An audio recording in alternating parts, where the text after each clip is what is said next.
السلام علیکم و رحمت الله و برکاته. عید همه شما مبارک. تقبل الله منا و منکم. استاد محترم امروز میخواین درباره منکرات عید صحبت بکنن. چند لحظه انشالله که شما بشنوین.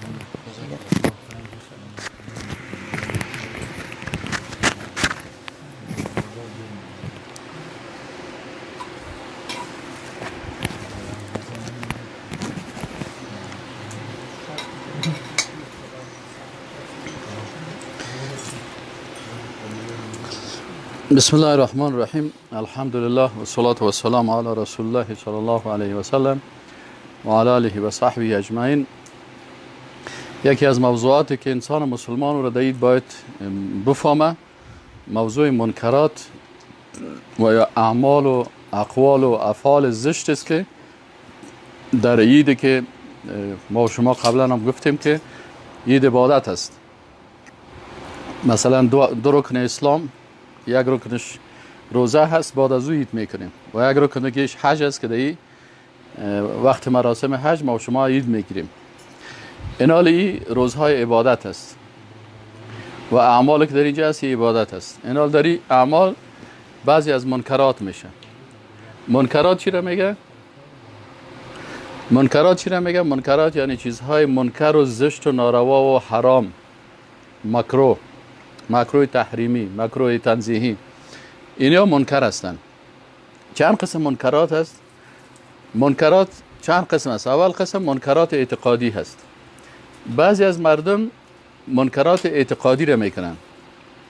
منکرات اعتقادی چی است؟ که در روز عید مثلا یک نفر میره در قبرستان و از صاحب قبر چیز میخواه، و یا مثلا میره در روز عید، روز خوشی است، این روز غم در سر قبر میره گریه میکنه. اینالی یک منکر انجام داد. روز عید روز خوشی است. یا منکر عید چی است؟ که مثلا یک نفر پدرش 8 ماه پیش 9 ماه پیش فوت کرده، 4 ماه پیش فوت کرده، 3 ماه پیش فوت کرده، این 2-3 ماه بیخی یادش رفته بودم، مرده و خلاص بود، خنده بود و قصه بود، کل چیز. روز عید که آمد باز کل لگی رو ببینی چیغ میزنن، کل لگی میره گریه کردن. یعنی اعمال منکرات است. منکرات است یعنی بدعت است، ناروا هست. یا مثلا از در قبرستان رفته و سر قبر او پرت و باز قبر مثلا بشوی و از قبر مثلا توسل کو و از قبر بخوای و از قبر این کارا رو بکو. اینی کارا که است خصوصا در روز عید از جمله منکرات است که در عید میشه که انسان مسلمان باید از این کارا خود اجتناب بکنه. دو منکرات اجتماعی است. منکرات اجتماعی چی را میگن؟ که مثلا انسان در جامعه وقتی که زندگی میکنه، مثلا مادر سر انسان حق داره، پدر سر انسان حق داره، دوستا و اقارب سر انسان حق داره. این حقی که مادر داره، پدر داره، دوستا داره، اقارب داره، مسلمان ها داره، این حق الله سر ما تعیین کرده. بعضی کسا در روز عید اینمی حقی که الله تعیین کرده ایره نمیته. مثلا که مادر خود قار است پیشش نمیره، که پدر خود قار است پیشش نمیره، که اقارب خود خار از خفه هست پیشش نمیره، عید مبارکی نمیکنه، ادامه میته همین جنگ و جنجال و کار و ایگپای خدا. پس این منکر اجتماعی کرد. وقتی در جامعه انسان زندگی میکنه، بعضی عبادت ها فردی هست، بعضی عبادت ها اجتماعی است. بنابراین این منکر است که انسان مسلمان باید از این منکرات خدا دور کنه. سوم قسم منکرات فرهنگی هست. منکرات فرهنگی چی است؟ که ما مسلمان ها فرهنگ خاص خود داریم، ثقافت خاص خود داریم. الله بر ما تعیین کرده عید ما را، فرهنگ ما را تعیین کرده که در عید ما چی بکنیم. اینال در نظام ثقافتی و فرهنگی اسلام چی است؟ که عیدها عبادت های خاص خود دارن. مثلا آدم وقتی که در روز عید از خواب میخیزه، وقتی که انسان مسلمان مثلا از نماز صبح خوان تا اشراق از کار کسی را باید بکنم. مثلا وقتی که نماز میخواند تکبیرات تشریق است که از صبح روز عرفه شروع میشه تا دیگر 4 عید، تکبیرات تشریق است. یه بعد از نمازهای فرض است، لکن تکبیراتی که تکبیر میگی ای از اول الحجه شروع میشه که انسان در بازار، در کوچه، در جای، در مجلس الله اکبر الله اکبر الله اکبر لا اله الا الله والله اکبر الله اکبر ولله الحمد. صحابه کرام حتی در کوچه و بازار و مارکت در انجام که بودن این تکبیرات هم میگفتن. دیگه اینال بسیاری وقتا از نگاه فرهنگی وقتی که این عبادت شد برای ما نوعیت و کیفیت و زمان و مکانش کلش تعیین شده. نوعیت عبادت، زمان عبادت، مکان عبادت، کیفیت عبادت، این کلش تعیین شدگی است که انسان مسلمان مطابق از امو تقسیم اوقاتی که الله تعیین کرده و رسول الله صلی الله علیه و تبلیغ کرده، مطابق از این ما باید چی کنیم؟ همین قسم اید تجدید بکنیم. و علیکم السلام و رحمت الله. این حال اگر یک کسی اگر یک کسی مخالف آنچه که الله و رسولش گفته عمل میکنه، این منکر است. مثلا رسول الله صلی الله علیه و در وقتش جاریتان دو تا دخترکای خورد. جاریه چی را میگن؟ جاریه دخترک خرد نابالغ. این دایره زدن. اینال یک نفر میخیزه، یک زن کلان دایره میزنه، یا یک مرد میخیزه مثلا دایره میزنه. اینال ای در چی نیستن؟ ای مطابق فرهنگ اسلام ای نیست. اینال نمیخیزم که منکرات اعتقادی شد، منکرات چی شد؟ اجتماعی شد، منکرات فرهنگی شد. منکرات در عبادات است. مثلا چیزی رو که الله عبادت نگفته او رو انسان عبادت فکر بکنه. فاتحه گیری در عید این عبادت نیست، این معصیت است. یه کس عبادت فکر میکنه، این در بدعت مبتلا میشه. متوجه هستین؟ یا ای که مثلا بسیاری کسا فکر میکنه که روز خوشی است، خانم خدا و اولادای خدا با بسیار فیشن و آرایش و لباسای بسیار غلیظ در جای میبره که مردا اختلاط دارن و زن و مرد یکی دیگه بی قیامت و گد ود هستن در اینجا میرن. تفریح میکنه. اینال اینمی خوشی که میکنی، خوشی هم در شریعت اسلام تعیین شده که مثلا حدود خوشی و حدود لهو و لعب چی هست. یعنی ما یکی لهو و لعب حرام داریم، یکی لهوی که در او خوشی هست لکن در شوکات شریعت اسلامی هست. اینال مثلا در لباس بسیاری کسا منکر لباس است. انسان باید فکرش باشه. مثلا بعضی کسا است، حالا یک نفر رو ببینی جوانا سر خود قضا میکنه، نیم سر خود کل میکنه، نمیشه میمانی. و نه رسول الله صلی الله علیه و سلم عن القضا. رسول الله صلی الله علیه و سلم از این قسمی سر تیار کردن که نیمشه کم کنی، نیمشه بانی، منع کرده. نیمشه کل کنی، نصفش بگذاری، یا کلش کل بکو یا کلش بگذار به یک اندازه مساوی. اینال حتی در سر انسان هم هست. بسیاری کسا روزید که آمد همی اول کاری که میکنه میرسه اولین منکرش هم ریش خود چپتراش دیگه، اما تو خوب از این چیز گرفته دیگه خوب، اما تو در عید مبارکی که عید مبارکی میگنی ایران میمانی که مچ می آقاس یا خانم تو آدم ایران میمانه. اینال اینی که اسی منکر است. رسول الله صلی الله علیه و گفته که ریش تانه بگذارین، وقتی که روز عبادت است تو باید ریش تا بگذاری. ها وعف اللحا عفا چی میگه؟ خوب آمد کلان بگذارشه. خیر است اگه مردم تو رو بد قواره گفت، الله میگه خوش قواره هستی. این منکراتی است که بسیاری کسا دارید میکنن. در لباس خریدن بزرگترین منکر در لباس است. بسیاری کسا خانم خدا میبره، اولادای خدا میبره، از او که لباسهای تنگ و خراب، خصوصا همین لباسهای ترکی که از لباسهای اون دوم کده بدتر است. یعنی چیزا فیلمای ترکی از فیلمای اون دوم کده بدتر است. لباسهای ترکی از لباسهای اون دوم کده بدتر است. یعنی بیخی بی‌حیایی است. حال در افغانستان برنامه ازی که مثلا یه مسلمان است، نه اون مسلمان نیست، او سکولر است. کشور سکولر است، کشور بیدین است، لباسهایش لباسهای بیدینی است. میرن همون لباسهای خراب تنگ میپوشن. اینال تو در روز عبادت خرابترین لباس برای خانمت، برای دخترت، برای اولادت.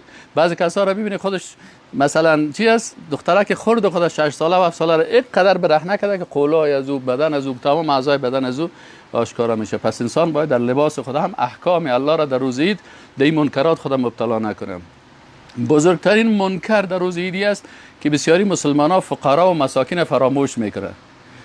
بر فامیل خود لباس میخره، حداقل یک یتیم، یک مسکین، یک بیچاره است. اگر بر از اون نخریدی الله در روز قیامت پرسانت میکنه. این هم یک منکر است که اولاد پیسه‌دار خوب لباس داشته باشه و اولاد غریب حتی یک کلاگک عادی نداشته باشه. خیر است اگر برای فرزند خود 2000 پر خریدی، برای یک یتیم 200 پر خوب بخر، برای یک مسکین یک 200 پر بخر.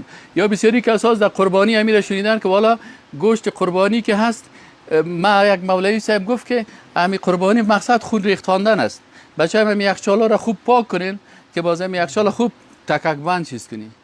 الله متعال تو میگن این خیلی گوش میگه که برای الله خون گوشت نمیره، تقوا میره. این تقوای تو چی هست؟ تو تقوا داری که خودت مثلا صبح هم گوشت بخوری، چاشت هم گوشت بخوری، شب هم تا یک ماه صبایی صبحی که سعی کنی که چی میخوره، چی میگم، گوشت که خوبم تو سرخ کردم این باشه، دو پیازه هر صبح میخوره. و یک قوم بیچارهش، یک اقارب بیچارهش، یک همسایه بیچارهش یا یک مسلمان دیگه که در این منطقه هست، همسایه چقدر است؟ همسایه میگه 40 خانه ای طرف، 40 خانه ای طرف، 40 خانه ای طرف، 40 خانه ای طرف. اگر یک بلاک زندگی میکنی که 40 منزل بالا، 40 منزل پایین است، یعنی کل جمله همسایه تو حساب میشه. این حال در بین همسایه ازی بسیاری کساست که بیچاره حتی شاید در روز عید گوشت خوردن نتونه و این کل گوشت ها رو برای خود ذخیره می. این بزرگترین منکر است که انسان از حالت غریب و بیچاره و مسکین.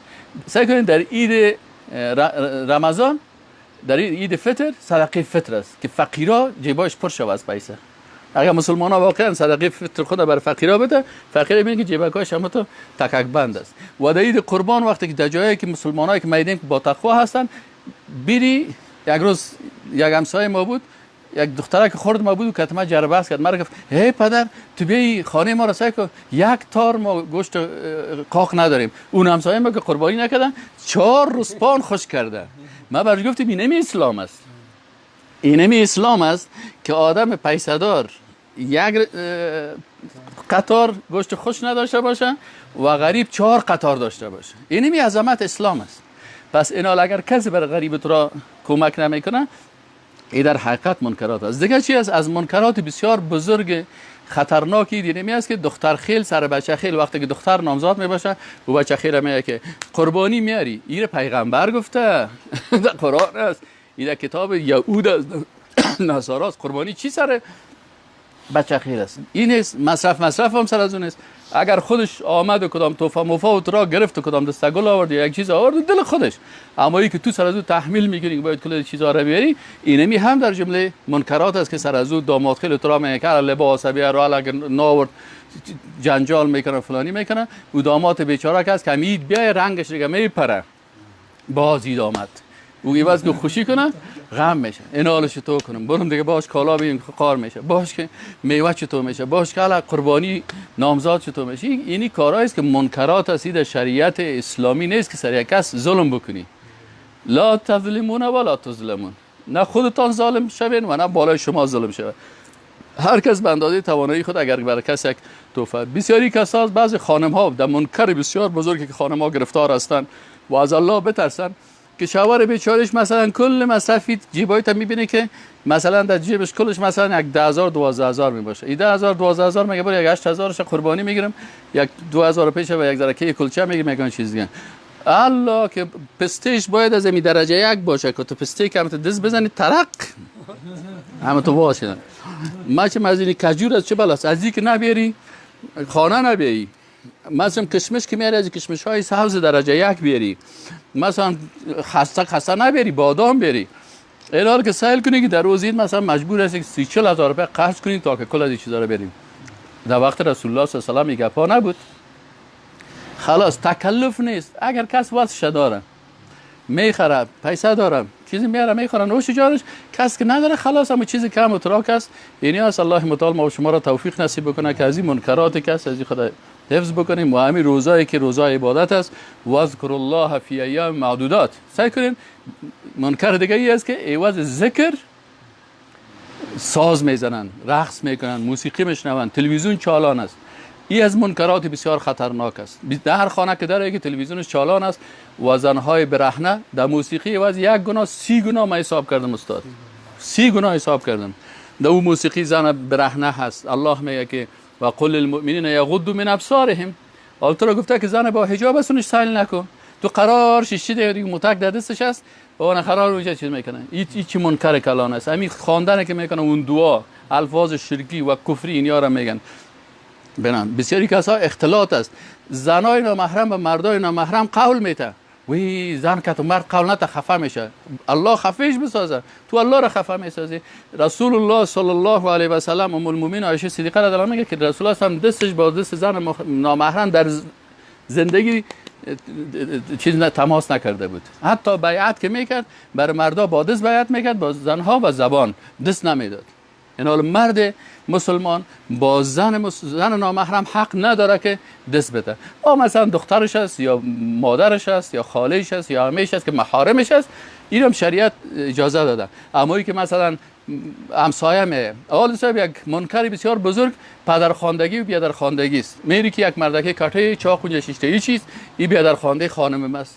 او باز که زن از هم سلام علیکی میکنه کت بیادرخوانده خانمش مردمی این قسم آره کت او دیگه بیخی تو چون زنش رو بیادرخوانده دخترایش هم خوارزاده شد دیگه زنش خوار شد دیگه. این خوار قرآنی است. خوار قرآنی اونم خوار که است. قرآنی خوار کدام یکیست؟ خوار سکه خوار قرآنی است، خوار پدری خوار قرآنی است، خوار مادری خوار قرآنی است، خوار رضایی خوار قرآنی است و پنجمین خوار که خوار دینی است که باز نکاحش جایز است. اینی 4 قسم خوار ما وجود داریم. دیگه خواری که مثلا توی نامحرم بیاری این برات خوار بگردن این در قرآن نیست. خوار شیطانی است. یعنی گپاس نال انسان مسلمان کوشش بکنه که این تبنی و خوارخواندگی و بیادرخواندگی یا دکتر صاحب گفت که این گپا چی هستن؟ بودک. حتی خود رسول الله صلی الله علیه و آله در عصر جاهلیت بچه خوانده داشت. بچه خوانده داشت. زید ابن محمد میگفتن. اما وقتی که آیت قرآن آمد گفت ادعوهم لآبائهم صدا کنینشان به نام پدرایشان. باز کلگی میگفت زید ابن حارثه. اینا ما جعل ادعیاءکم ابناءکم. او کسی که تو میگه که مثلا این بچه است، بچه خوانده است یا دختر خوانده است، این الله براتون چیز نکرده.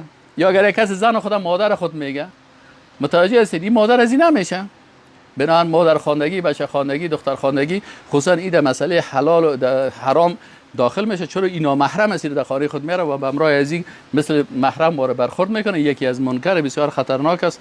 الله متعال ما و شما را توفیق بده که روزای عبادت با عبادت سپری بکنیم، هم خوشی بکنیم و هم الله از ما خوش باشه و رسولش.